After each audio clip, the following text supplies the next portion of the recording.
Bungie is making some pretty big moves involving Destiny 2 and its future moving forward, and that starts today.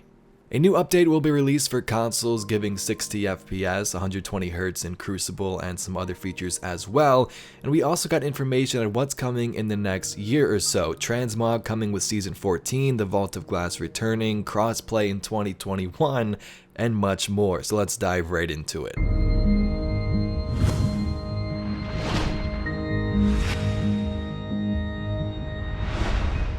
Let's first begin with an overview on today's update 3.0.1. This update, like I said, brings 60 FPS to PlayStation 5 and Xbox Series X, as well as 120Hz support in the Crucible, also field of view sliders on consoles and faster load times, so that's incredibly awesome. Now this update is available right now, so if you hop on, for example me, I hopped on my Series X and it says upgrade available. You just upgrade it, you have to re-download the whole game, which is the sizes you see right here, but it'll definitely be worth it in the long run. So once this update is downloaded, they note here that the field of view slider can be found in the settings video menu, as well as the 120Hz option for the Crucible is also added in settings and then video menu. Starting today with this new update as well is that bounty update for the Companion app. Players may now acquire bounties from the Destiny 2 vendors using the Destiny Companion app. Bounties can only be acquired when you are offline, in orbit, or in the tower. So once again, something really helpful and excited to see that. And the rest of the patch notes here are basically a bunch of fixes, some little things they added like destination materials in the Cosmodrome, a ton of fixes to the raids, strikes, nightmare hunts, pretty much anything you can think of. So it's not really worth going through, a book's worth of patch notes, but you can read those if you would like. Let's next talk about the big thing for this video that you're probably here for, the Destiny 2 Dev Update rewards. This details rewards moving forward, how power is going to work, and also some of those things I mentioned earlier coming to the game in the next year. So Joe Blackburn here begins by discussing infusion caps and how they implemented this into the game. It was meant to control the meta a little bit, while at the same time making sure players still have a ton of options when choosing what they want to bring into the next challenge. Their goal at the beginning with these infusion caps was to improve and keep Destiny 2 fresh over time. How different creative builds from the community will shine, and how they can contribute to deliver a more unique handcrafted gear experience that aligns with the world narrative and where the universe is going. He then states there were a few clear-cut misses with their first rollout. The initial reward pool with this release was too small, and it's frustrating to be playing Destiny and see another player use a weapon that's no longer obtainable in the game. So here's the TLDR for the commitments Bungie is making today. With each season in Year 4, Destiny 2 will grow the overall power ecosystem for weapons. With very few exceptions, all weapons you can take to the power cap should still be earnable in-game, and the future annual releases will contain more new weapons to collect than Beyond Light had or Shadowkeep.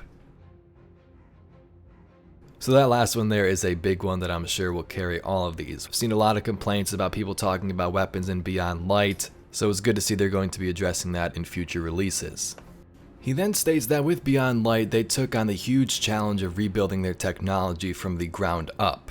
One of those benefits is improving the speeds of which they can make an update to Destiny.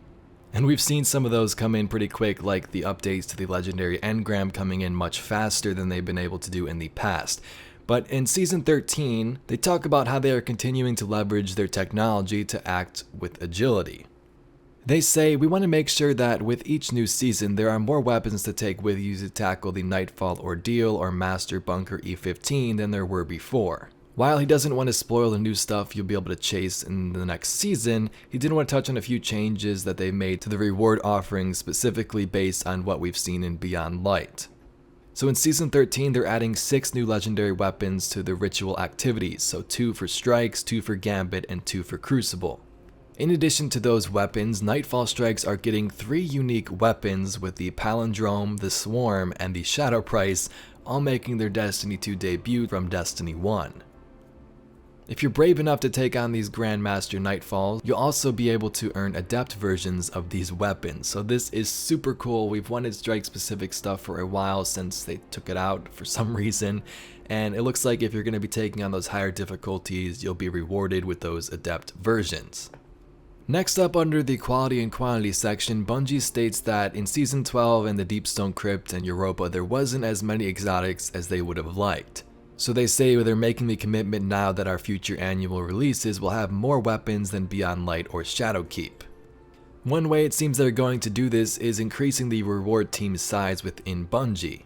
This will allow them to deliver quality and quantity in the future, but molding someone new into a master Destiny gunsmith takes time, so we can expect those most likely around, the big releases like the Witch Queen and then Nightfall after that, so that's nice and perfectly fine with me.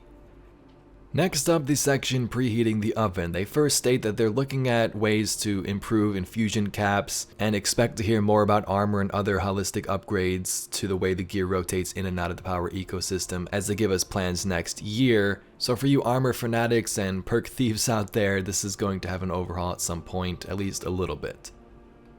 So here's a brief teaser of what we can expect in Destiny 2 Year 4. Transmog will be coming with Season 14, more details to come. Here's a work in progress screen capture, and this is not final and may change.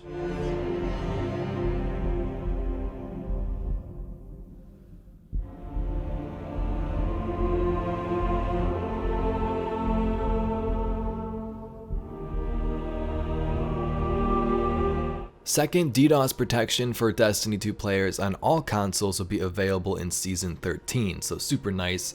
That has been an issue for some people. The Vault of Glass raid returns. We've known that for a while, but now we have exact confirmation. Crossplay is coming in 2021. Huge. We've had cross-save for a while. We can now play together on any platform you choose. And then lastly, we have 2 strikes, Fallen Saber and Devil's Lair returning in Season 13. And the Legendary and Master Lost Sector rotation will be expanded to include the Lost Sectors on the Moon in Season 13. Along with those, 3 new pieces of exotic armor to chase.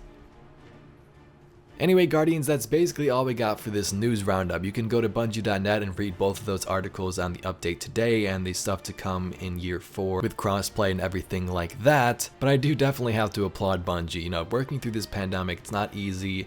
They're making a huge game with multiple platforms, millions of players, and they got to keep pumping this content out. So I applaud them for that. We're going to have some awesome stuff in the next year with crossplay. And let me know down below what your favorite feature from this update is. Anyway, thank you very much for watching. Be sure to subscribe to the channel if you'd like to dive into some lore secrets and other discoveries. And I thank you very much for watching. My name's Evade, and I'll catch you Guardians in the next one.